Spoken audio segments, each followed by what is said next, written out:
Hello student, psychology study point में आप सभी का स्वागत है। मैं रेखा शर्मा। आज मैं सेकंड सिद्धांत ऑपरेट कंडीशनिंग या स्किनर का क्रिया प्रसूत अनुबंधन, जिसका इंग्लिश नेम है स्किनर्स ऑपरेंट कंडीशनिंग थियरी, वो आपके सामने लेकर आई हूँ। डिटेल लेक्चर है मेरा ये। आपको पूर्ण रूप से सारा सिद्धांत लेके आई हूँ।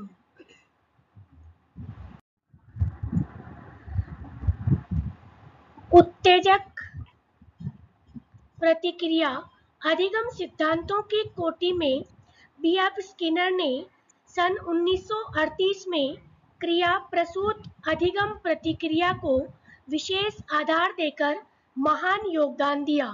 स्किनर ने व्यवहारिक मनोविज्ञान के क्षेत्र में विभिन्न महत्वपूर्ण प्रयोग किए।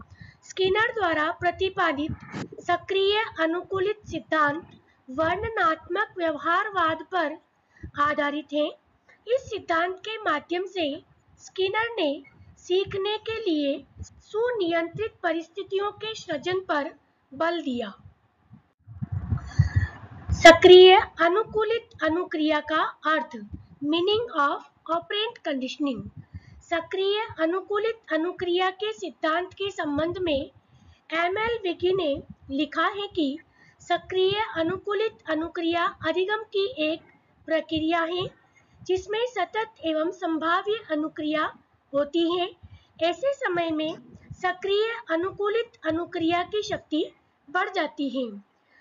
Operant conditioning is the learning process whereby a response is made more probable or more frequent and operant is strengthened.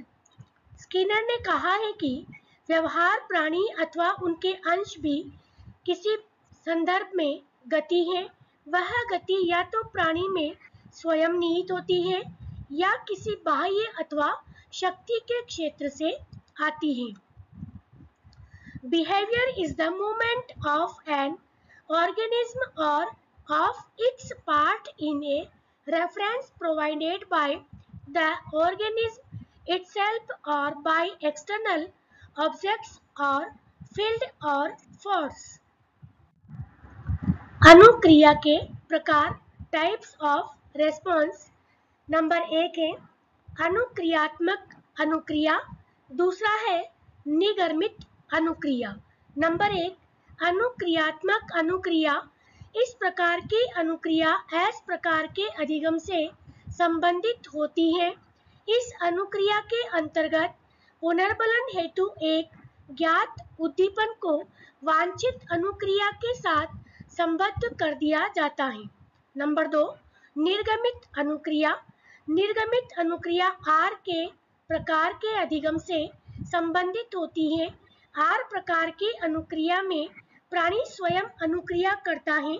इस अनुक्रिया के पीछे अनेक उद्दीपन हो सकते हैं। इस प्रकार की अनुक्रिया में उद्दीपन अज्ञात अवस्था में ही रहता है। पुनर्बलन का अर्थ, मीनिंग ऑफ रीइंफोर्समेंट। स्किनर के प्रयोग में खाद्य पदार्थ चूहे को वांछित क्रिया करने हेतु बार बार अभिप्रेरित करता है।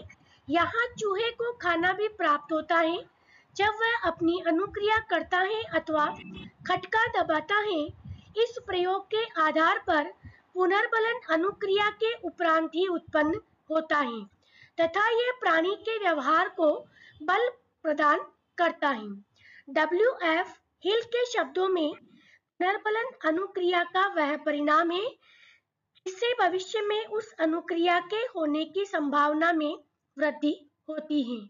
पुनर्बलन के प्रकार, टाइप ऑफ रीइंफोर्समेंट। स्किनर के अनुसार पुनर्बलन दो प्रकार का होता है। नंबर 1 सकारात्मक पुनर्बलन, नंबर 2 नकारात्मक पुनर्बलन।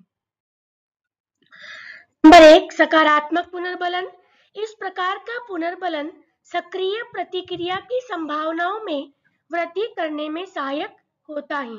नंबर 2 नकारात्मक पुनर्बलन। नकारात्मक पुनर्बलन का प्रमुख उदाहरण दंड है। इस प्रकार के पुनर्बलन से प्राणी बचना चाहता है। पुनर्बलन की सारणियां, शेड्यूल्स ऑफ रीइंफोर्समेंट। नंबर 1 है निश्चित अनुपात पुनर्बलन। इस सारणी के अंतर्गत एक निश्चित अनुपात में ही पुनर्बलन प्रदान किया जाता है। इसको फिक्स्ड रेशियो रीइंफोर्समेंट भी कहते हैं। नंबर 2 निश्चित समय अवधि पुनर्बलन, फिक्स्ड इंटरवल रीइंफोर्समेंट। इस सारणी के अंतर्गत एक निश्चित समय के अंतर से पुनर्बलन प्रदान किया जाता है। स्किनर ने अपने प्रयोग में 30 सेकंड से 10 मिनट तक के पुनर्बलन का उपयोग किया है। Number 3 100% पुनर्बलन, 100% reinforcement. प्रत्येक बार वांछित अनुक्रिया होने पर इस प्रकार का पुनर्बलन प्रदान किया जाता है। स्किनर के अनुसार इस प्रकार के पुनर्बलन से प्राणी किसी अनुक्रिया को अतिशीघ्र सीख लेता है, लेकिन पुनर्बलन समाप्त कर देने पर अनुक्रिया शीघ्र लुप्त हो जाती है। नंबर 4 आंशिक पुनर्बलन, पार्शियल रीइंफोर्समेंट। आंशिक पुनर्बलन के अंतर्गत समय या शुद्ध अनुक्रिया को महत्व नहीं दिया जाता, वरन अनिश्चित रूप में पुनर्बलन दिया जाता है। स्किनर ने अधिगम की व्याख्या 2 रूपों में की है। नंबर 1 है प्रतिक्रियात्मक व्यवहार और नंबर 2 है क्रिया प्रसूत व्यवहार। इन दोनों ही प्रकार के व्यवहारों की व्याख्या करते हुए स्किनर ने कहा है कि प्रतिक्रियात्मक व्यवहार प्रत्यक्ष रूप से उत्तेजक से नियंत्रित होता है। जैसे पावलोव के अधिगम सिद्धांत की व्याख्या में भोजन प्रस्तुत करते समय लार स्त्राव होना, जिसे प्रतिक्षेप क्रिया का होना कहा गया है। इसका अभिप्राय है कि प्राकृतिक व्यवहार यूसीआर प्राकृतिक उत्तेजक यूसीएस की देन है। इस प्रक्रिया के अन्य उदाहरण भी हो सकते हैं, जैसे रोशनी के अचानक आ जाने पर पलक झपक जाना तथा आलपिन चुभाने पर शरीर के अंगों का मुड़ जाना आदि प्रतिक्रियात्मक व्यवहार के उदाहरण हैं। क्रिया प्रसूत व्यवहार की व्याख्या स्किनर ने कुछ इस प्रकार की है। क्रिया प्रसूत व्यवहार किसी उत्तेजक के प्रति मात्र प्रतिक्रियात्मक न होकर कुछ भिन्न होता है। ऐसा व्यवहार स्वेच्छा से होता है तथा किसी उत्तेजक के प्रति क्रियात्मक नियंत्रण में नहीं होता है। ऐसा व्यवहार उदाहरणार्थ यदि टेलीफोन की घंटी बज रही हो तो उसके प्रति प्रतिक्रिया व्यक्ति की इच्छा पर निर्भर करती है, क्योंकि टेलीफोन की घंटी किसी भी प्रकार से व्यक्ति को इच्छा के विपरीत उत्तर देने के लिए बाध्य नहीं कर सकती तथा जब तक व्यक्ति स्वयं अपनी इच्छा से इस प्रकार का व्यवहार करने के लिए बाध्य नहीं होता, उसका व्यवहार क्रिया प्रसूत व्यवहार के रूप में गठित करता है। अधिगम या अनुबंधन इसी प्रक्रिया इसी से जुड़ी हुई है। इस प्रकार के व्यवहार को मनोवैज्ञानिकों ने नैमित्तिक व्यवहार की संज्ञा दी है। प्रयोग, स्किनर ने चूहा बंद करने के लिए एक पिंजरा बनवाया। इस पिंजरे में चूहे को अंदर करने के लिए एक दरवाजा था। इसके अंदर एक स्थान पर लीवर फिट था। इस लीवर को दबाने से पिंजरे में रखी प्लेट में भोजन आ जाता था। यह प्लेट पिंजरे में जमी अर्थात फिक्स थी। लीवर दबने से भोजन की नली का रास्ता खुल जाता था और ऊपर रखा भोजन इस रास्ते से भोजन की प्लेट में गिर जाता था। इस पिंजरे को स्किनर बॉक्स कहते हैं। स्किनर ने इस बॉक्स में एक भूखे चूहे को अंदर कर दिया। उसने देखा कि चूहे ने अंदर जाते ही उछल कूद करना शुरू कर दिया। इस उछल कूद में एक बार उसका पंजा अचानक उस लीवर पर पड़ गया और भोजन उसकी प्लेट में आ गया। उसने भोजन प्राप्त किया और अपनी भूख मिटाई। इससे उसे बड़ा संतोष मिला। अब उसे जब फिर कुछ खाने की इच्छा हुई तो उसने पुनः उछल कूद करना शुरू किया। इस उछल कूद में वह लीवर पुनः दब गया और उसने भोजन प्राप्त किया। स्किनर ने देखा कि भोजन मिलने से चूहे की क्रिया को पुनर्बलन मिला और एक स्थिति ऐसी आई कि चूहा उसी लीवर के आसपास रहने लगा और जब भी उसे भूख लगती थी वह उस लीवर को दबाकर भोजन प्राप्त कर लेता। दूसरे शब्दों में उसने लीवर दबाकर भोजन प्राप्त करना सीख लिया था। दूसरा प्रयोग स्किनर का। स्किनर ने यह प्रयोग एक कबूतर पर दोहराया। उन्होंने इस प्रयोग के लिए एक विशेष प्रकार का बॉक्स बनवाया। इस बॉक्स में एक ऐसी ऊंचाई पर जहां कबूतर की चोंच जा सकती थी, एक प्रकाशपूर्ण की लगाई गई। इस की के दबने से कबूतर के खाने के लिए दाने मिल सकते थे। साथ ही इसमें 6 प्रकार के प्रकाश की ऐसी व्यवस्था की गई थी कि भिन्न भिन्न बटन दबाने से भिन्न भिन्न प्रकाश होता था। इस बॉक्स को कबूतर बॉक्स कहते हैं। स्किनर ने इस बॉक्स में एक भूखे कबूतर को बंद कर दिया।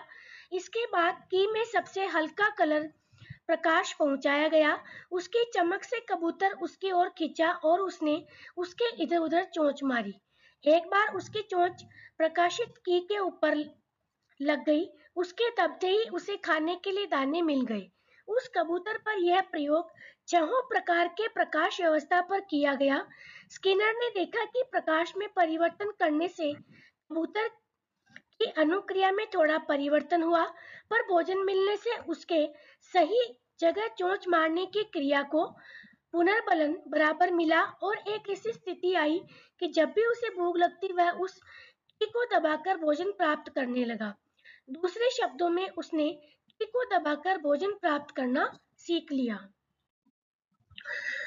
स्किनर ने अनुबंधन के 2 प्रकार बताए हैं। पहला है प्राचीन अनुबंधन, दूसरा है नैमित्तिक अनुबंधन। नंबर 1, प्राचीन या शास्त्रीय अनुबंधन। Classification conditioning. उत्तेजना और अनुक्रिया के बीच साहचर्य स्थापित करने की प्रथम विधि अनुबंधन है।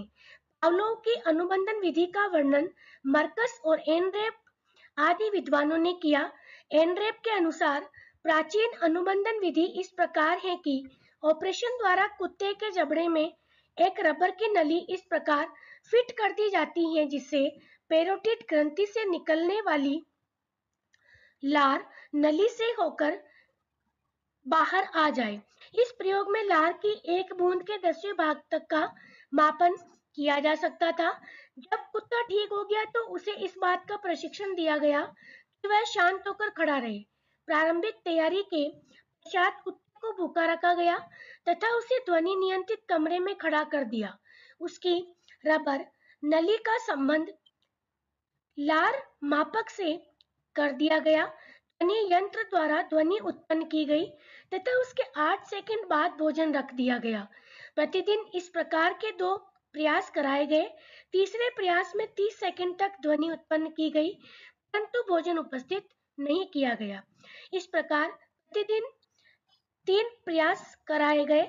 कुत्ता प्रारंभ में घंटी बजने के साथ ही लार स्रावित नहीं करता था, परंतु भोजन करते समय पर्याप्त मात्रा में लार स्रावित करता था।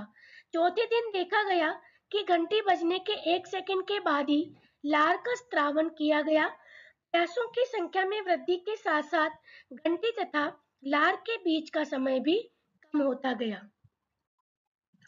नंबर 2, नैमित्तिक अनुबंधन इंस्ट्रूमेंटल कंडीशनिंग।